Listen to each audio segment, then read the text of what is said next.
A very pleasant good morning, ladies and gentlemen. Welcome once again to Big Stone Television. Today I'm extremely excited. Excited because the original Dancehall Thursday is honoring yours truly, Big Stone, along with the reggae dancehall icon legend, Ricky Trooper. It has been a surprise for me because when you do work and living for the sake of others, then of course you don't normally look for anything in return.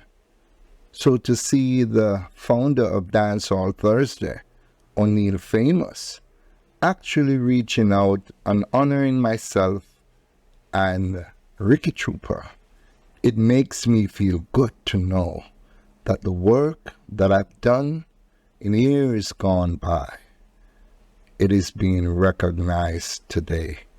So I'm dedicating this program to Dancehall Thursdays and all of its awardees and all of its performance and all of its greats that have passed through. Thank you, thank you, thank you. Today, ladies and gentlemen, we're going back into yesteryear.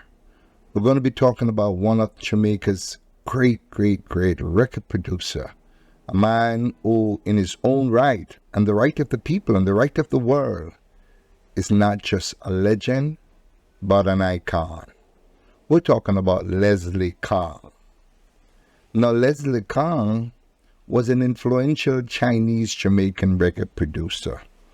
He was born on the 20th of December 1933.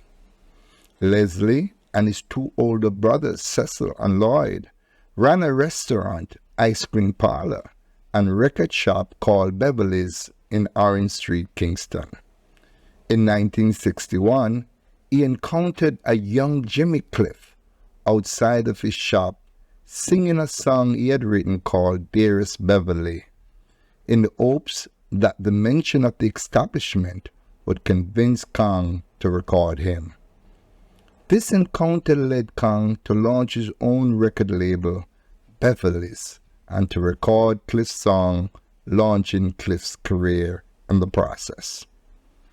Cliff took on an A&R role for the label and brought Bob Marley to Kong's attention.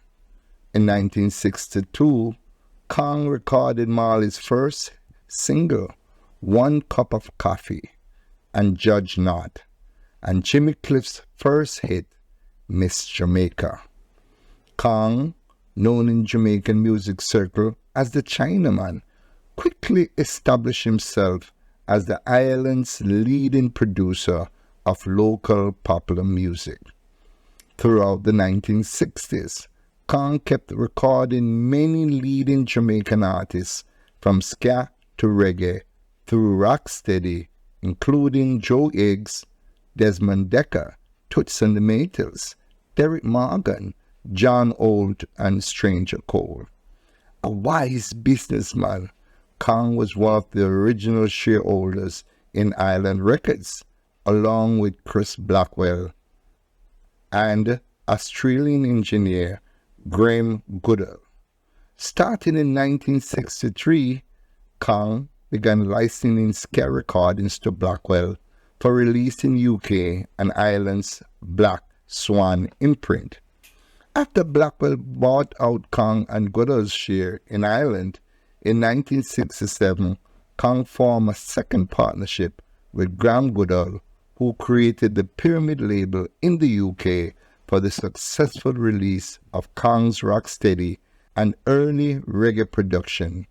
When Pyramid folded in 1969, the licensing successes continued with Trojan Records. Kong is known for being the first Jamaican producer to get international hits with longtime collaborator Desmond Dekker in 1967 with 007 Shanty Town, and above all in 1969 with Israelites, which topped the UK singles chart in April 1969 and went to number 9 on the US charts in July 1969, selling over 2 million copies.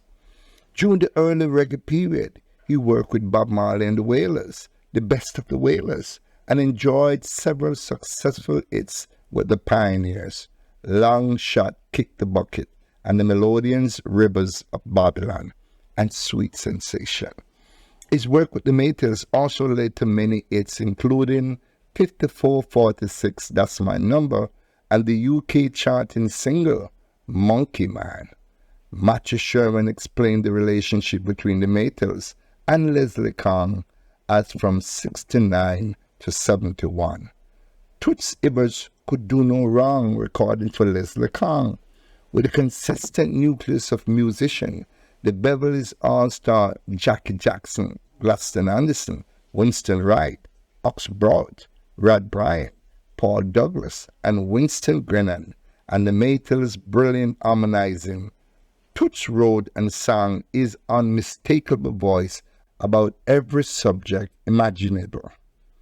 Other vocalists who recorded for him and the Beverly's label include Ken Booth, Bruce Ruffin, the Gaylords, and Delroy Wilson, including Scatterlight saxophonist Roland Alfonso, cut numerous instrumentals for Kong during the rocksteady period. When reggae arrived in late 1968, lead instrumental duties were handled by organist Ansel Collins and Winston Wright, a member of Tammy McCook's Supersonics. Kong made a cameo appearance in the Jamaican film The Harder They Come, playing a recording engineer in a scene where Jimmy Cliff's character watches a studio recording session by Toots and the Maytals of the song Sweet and Dandy. Kong was the actual producer of that recording. Kong died of a heart attack at only age 37 in August 1971. Just to list a few of his great work, let's go back to the archive.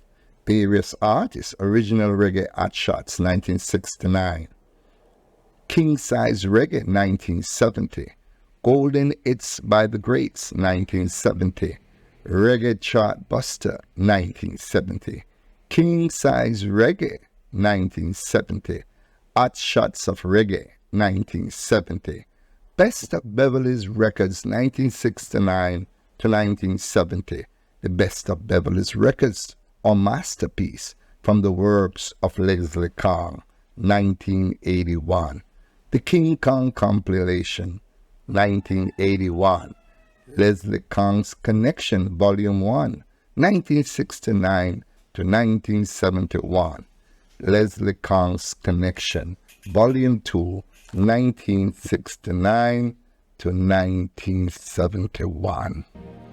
Leslie Kong, what an icon, what a legend, what a great human being. We thank you, sir. We thank you so much for the great works that you have done, for what you have done for reggae music, for what you have done for the little island, the little dot on the map called Jamaica. Leslie Kong, we have to salute you, sir. We saluted you in life, and we know furthermore cementing your legacy in death.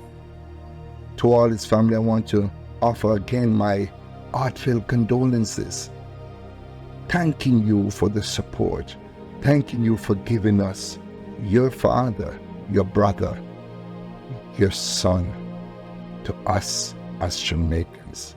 And indeed, we are extremely grateful. There you have it, ladies and gentlemen, the iconic, the legendary record producer extraordinaire,